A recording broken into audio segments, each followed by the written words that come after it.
You ever scroll through history class and think, wow, kings and queens must have lived like Disney characters? Yeah, no.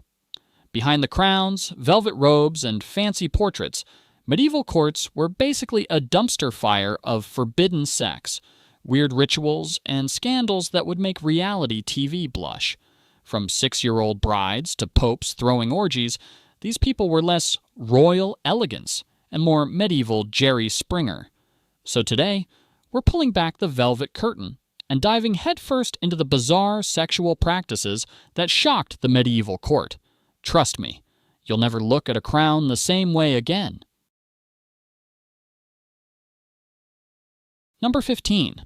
The Pope's bedroom politics. If you thought the Vatican was all incense and Latin hymns, buckle up. Renaissance-era popes turned the papal court into one of the juiciest soap operas in Europe. While technically celibate, many popes openly kept mistresses, fathered children, and threw feasts that made frat parties look tame. Pope Alexander VI, the Borgia Pope, was the crown jewel of scandal. Not only did he openly acknowledge his children, hi Cesare and Lucrezia, but his papal apartments were rumored to host feasts ending in, you guessed it, orgies. Courtiers whispered that his mistress, Julia Farnese, lived practically next door to the Vatican chambers. Imagine your boss flaunting his side chick at every staff meeting and still calling himself God's representative. The papacy wasn't unique, though. Bishops and cardinals all over Europe were caught with mistresses, secret families, and some truly eyebrow-raising expenses logged in church records. The hypocrisy was staggering, preaching abstinence by day, breaking every rule by night. The kicker? These scandals weren't even secrets. They were open rumors.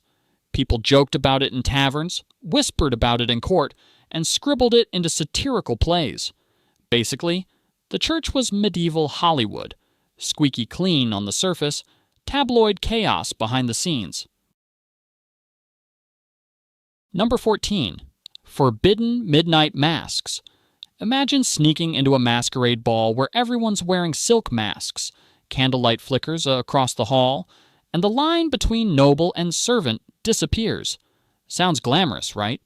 Well, in some medieval courts, these masked balls doubled as anonymous hookup festivals.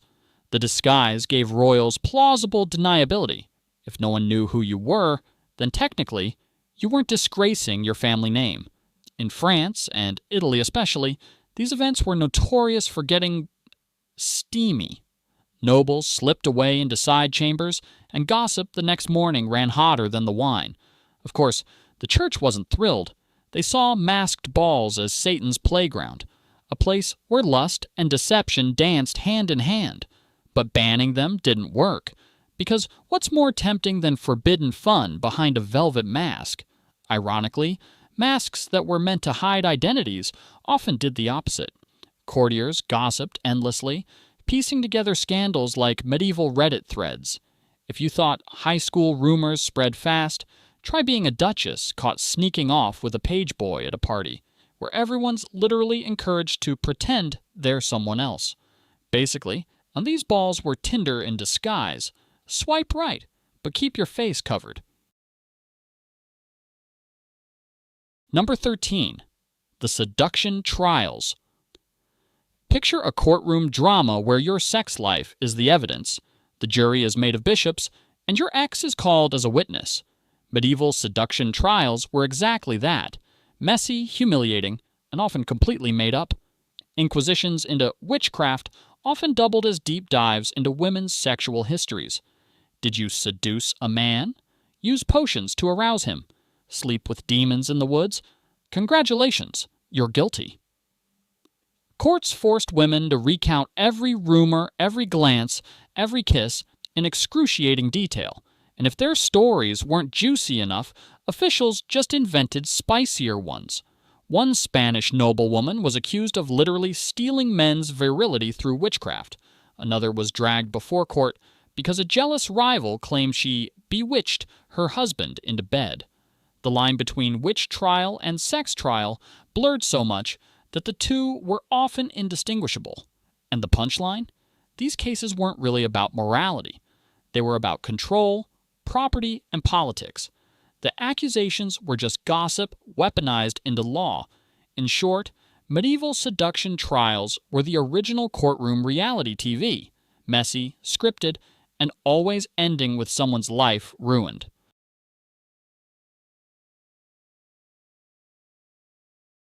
Number 12. Deathbed confessions. Gone wild. Imagine you're a king, lying on your deathbed. Your courtiers lean in, priests mutter prayers, and suddenly you blurt out all your sexual sins in front of everyone. Welcome to one of the most awkward medieval traditions, public deathbed confessions.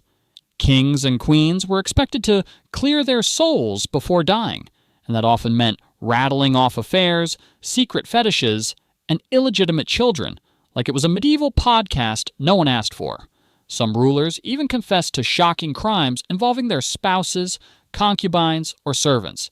And once the words were out, chroniclers scribbled them down for history. Privacy? Never heard of her. Charles II of Navarre, for instance, had a reputation for wild excess that haunted him until the very end. His deathbed was a circus of whispered sins, rumors of poison, and the constant question, okay, but who's actually inheriting the throne? In other words, even dying royals couldn't escape the courtroom of gossip. So yeah, if you've ever said something embarrassing in your sleep, don't worry. At least it wasn't recorded in Latin and preserved in a monastery for the next 1,000 years. Number 11. The Queen's exotic pets. You know how some people buy a cat or a parrot for company. Medieval queens had a stranger take on companionship. In some royal courts, women kept exotic pets that blurred the line between animal and sexual partner.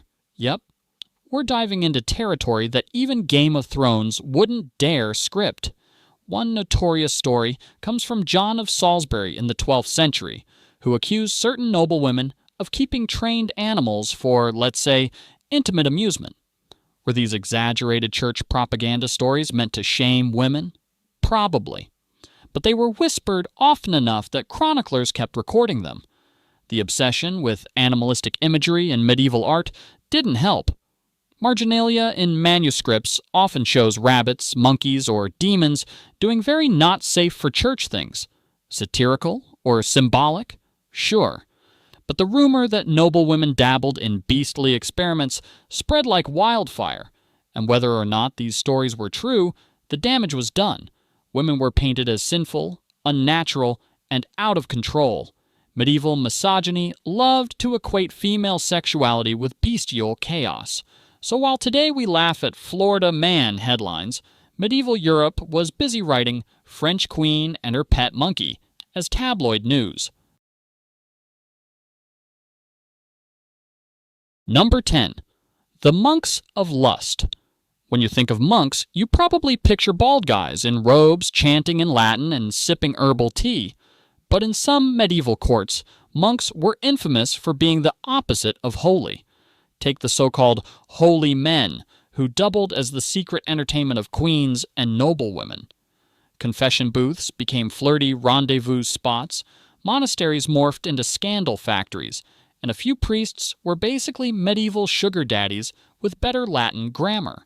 One of the juiciest scandals was King Philip IV of France's war with the Knights Templar.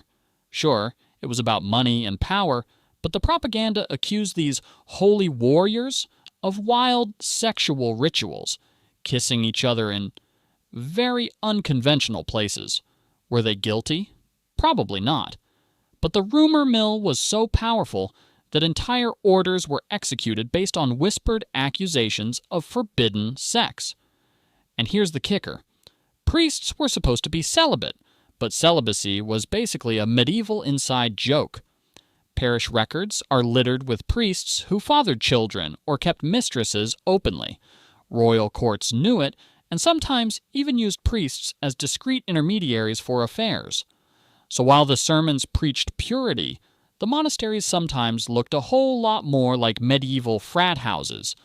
Basically, Holiness in the Middle Ages was less godly devotion and more PR campaign gone wrong.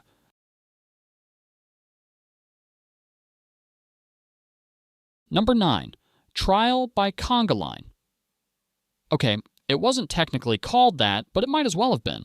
In some medieval courts, women accused of adultery were forced into public tests that were more humiliating circus than a courtroom justice. One bizarre punishment? Parade the accused through town half naked, sometimes on horseback, sometimes carrying symbolic objects of shame, while crowds jeered. The goal wasn't justice, it was humiliation through spectacle. And in the case of royals, these parades doubled as public theater, reminding everyone who controlled the narrative of morality. Take Anne Boleyn, for example. Before she lost her head, rumors of her affairs were splashed across England like a medieval tabloid. She wasn't dragged through the streets, but her carefully orchestrated trial was designed for maximum humiliation. And ordinary women, they weren't so lucky. The parade of shame was basically their version of a reality TV elimination round. If you think Walk of Shame is bad today, imagine doing it with a literal audience of thousands. At least in modern times, the only thing you risk is your roommate seeing you sneak in at 8 a.m. Medieval women, their entire reputations were toast. Number 8. Orgies as diplomacy. Forget boring state dinners with chicken and potatoes. In certain medieval courts, alliances were sealed with feasts that ended in full-blown orgies. Yep. When treaties and contracts felt a little too dry, rulers thought, why not throw in some group sex to spice it up? One infamous example was the Banquet of Chestnuts in 1501, hosted by none other than Pope Alexander VI and his scandalous Borgia clan. The event featured courtesans crawling around the Vatican while guests tossed chestnuts onto the floor and watched them scramble, naked, for prizes. The night ended in an orgy judged like a bizarre Olympic event, with prizes for endurance. You don't learn that in Sunday school. These weren't just wild parties. They were power displays. By throwing a sexual free-for-all, rulers proved they had excess food, excess wealth, excess stamina. It was politics as performance art, but with way more nudity. The irony? While these events were framed as luxurious celebrations, they usually left a trail of scandal, gossip, and furious church officials trying to do damage control. Basically, medieval diplomacy sometimes looked less like a conference table and more like a frat house basement.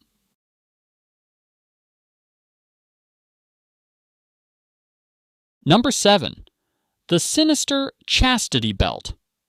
You've probably seen those iron underwear contraptions in movies and thought, wow, medieval husbands were really paranoid. Well, yes and no.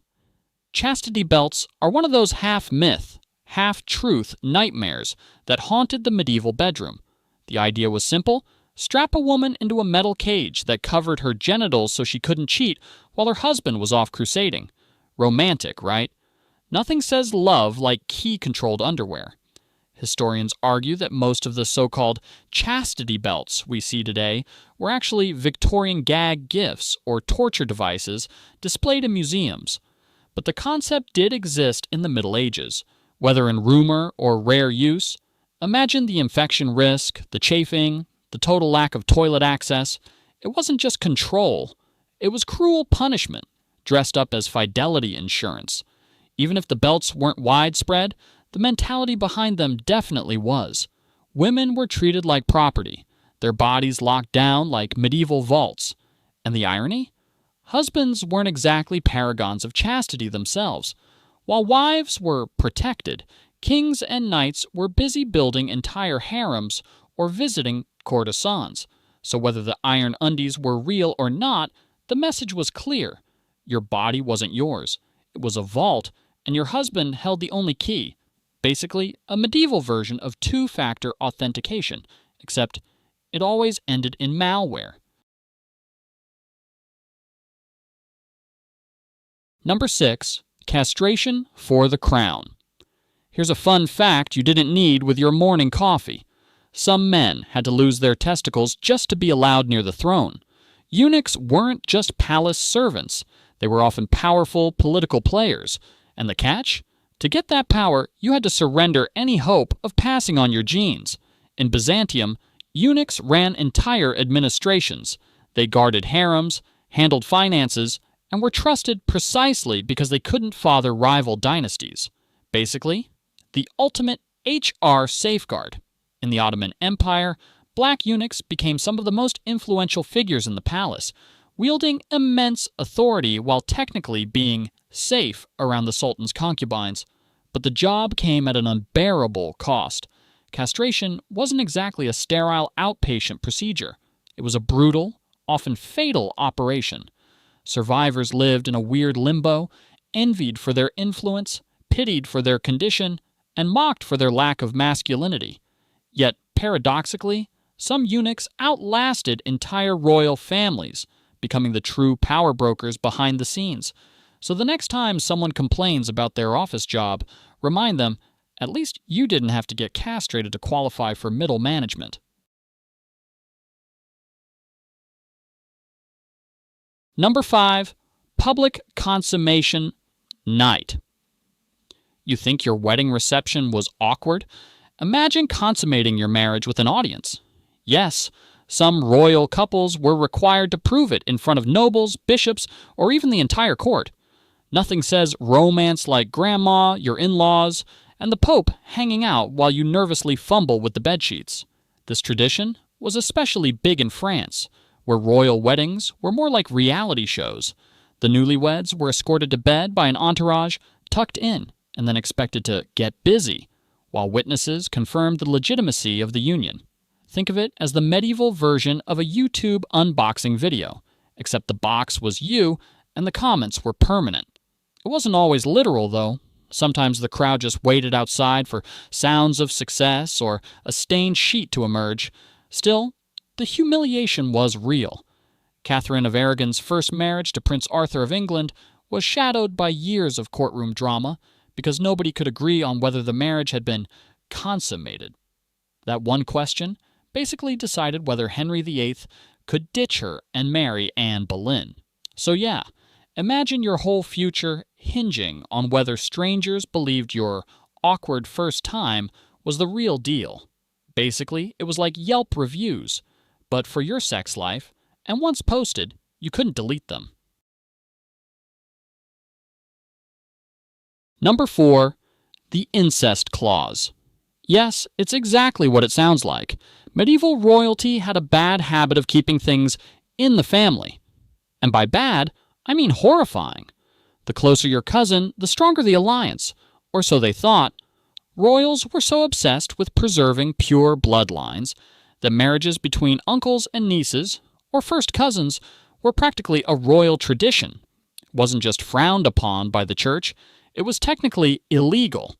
But here's the plot twist. Popes were basically human marriage licenses, and a bribe here or a holy loophole there made anything possible. Take Eleanor of Aquitaine, who married Louis VII of France, only to later divorce him because their bloodlines were too close. Then she immediately married Henry II of England, which caused a European scandal and a century of drama. Or look at the Habsburgs, who took incest to Olympic levels. Generations of cousin marriages led to what historians politely call genetic challenges, like the infamous Habsburg jaw that looked like someone stuck Play-Doh to their chin. The whole thing was less about romance and more about monopolizing power. Forget dating apps.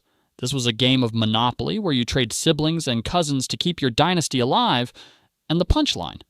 The same obsession with purity ultimately weakened bloodlines so badly that some dynasties literally died out. Basically, royal family trees looked less like oak trees and more like tangled headphone cords.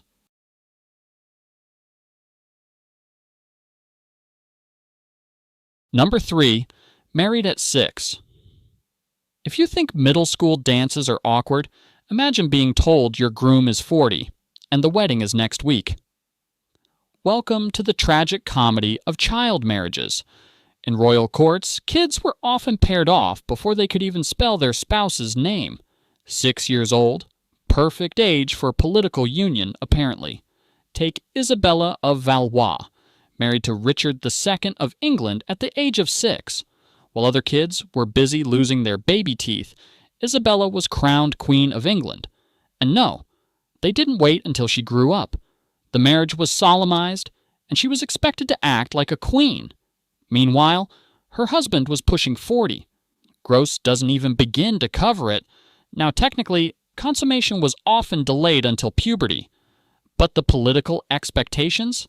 Immediate. Imagine being a literal child tasked with maintaining peace between nations. Miss your nap time? Too bad. The stability of France and England depends on you. Medieval courts treated children like bargaining chips, their bodies like parchment to sign treaties on. And the irony? Half these marriages failed anyway, leading to the same wars they were meant to prevent. Turns out, putting a 6-year-old in charge of geopolitics isn't exactly a stable strategy.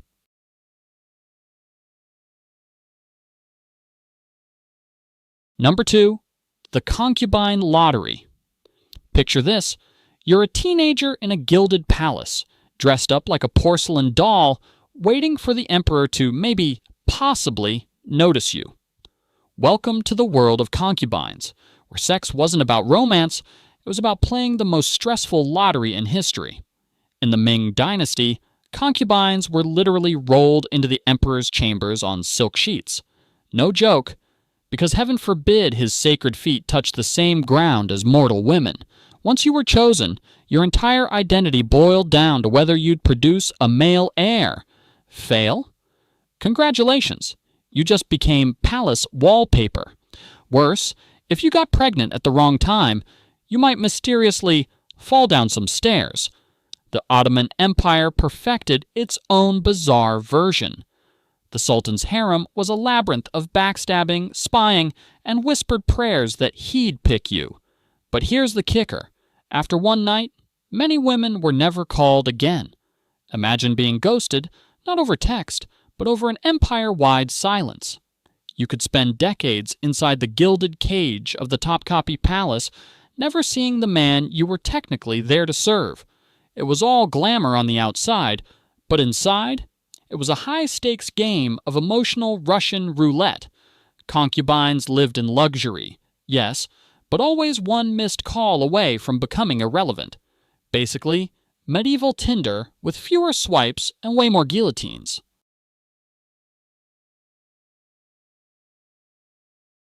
Number 1, the virginity test. Horror.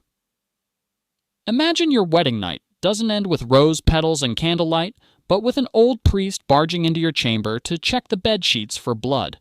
Welcome to medieval virginity tests, where your body was basically a public courtroom exhibit. In royal courts, the purity of a queen wasn't just personal, it was political currency. If the bride failed this test, entire alliances could collapse. And by test, I mean humiliating displays where women were inspected, interrogated, or literally forced to prove themselves in front of witnesses. In some cases, it wasn't enough to produce the sacred red-stained sheet. Doctors, or whatever counted as doctors in the 14th century, were called in to examine the bride's anatomy. Spoiler: medieval gynecology was about as accurate as a drunk guy trying to play darts. Still, kings and nobles swore by it. For Catherine de' Medici, gossip swirled for years about her inability to consummate her marriage to Henry II of France. Was it her fault? His fault? Or just another case of high-stakes bedroom politics turning into courtroom drama? Virginity tests weren't about truth. They were about control, humiliation, and power. And the punchline?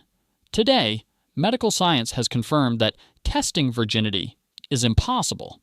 So all those royal investigations were basically medieval fan fiction.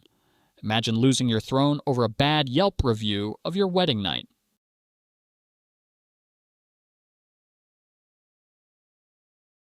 And there you have it. Medieval courts weren't fairy tales. They were cautionary tales with extra scandal and less soap. If you thought modern drama was messy, just remember, kings and queens were out here turning politics into bedroom theater centuries before Netflix. If this trip into the forbidden side of history made you raise an eyebrow, or three, don't forget to hit that subscribe button. Because trust me, there are plenty more dark secrets, twisted customs, and royal disasters waiting to be dug up. And you don't want to miss the next scandal.